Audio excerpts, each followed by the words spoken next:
श्रीकांत शिंदे यांची गटनेतेपदी निवड झालेली आहे, तर श्रीरंग बारणे यांची मुख्य प्रतोद म्हणून नियुक्ती करण्यात आल्याचंही कळतंय। या घडीची ही महत्त्वाची आणि मोठी बातमी आपण पाहतोय।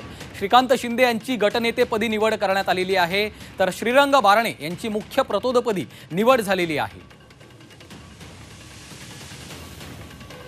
आपण पाहतोय शिवसेना शिंदे पक्षाकडून श्रीकांत शिंदे यांची गटनेतेपदी निवड करण्यात आली आहे, तर श्रीरंग बारणे यांची मुख्य प्रतोदपदी नियुक्ती करण्यात आलेली आहे।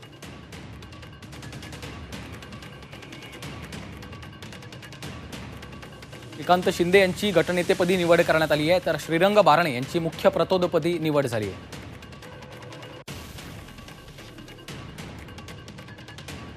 काल वर्षा या मुख्यमंत्र्यांच्या निवासस्थानी शिवसेनेच्या नवनियुक्त सर्व खासदारांची बैठक झालेली होती आणि आज सर्व खासदारांच्या एकमतानं बहुमतानं आज श्रीकांत शिंदे यांची गटनेतेपदी निवड करण्यात आली आहे, तर श्रीरंग बारणे यांची मुख्य प्रतोद म्हणून नियुक्ती करण्यात आलेली आहे।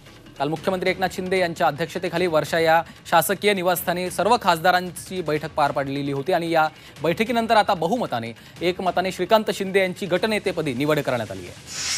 रामराजे शिंदे आमचे प्रतिनिधी सध्या फोनलाईनवरून आपल्या सोबत आहेत। रामराजे, श्रीकांत शिंदे यांची गटनेतेपदी तर श्रीरंग बारणे यांची मुख्य प्रतोद म्हणून नियुक्ती करण्यात आली आहे।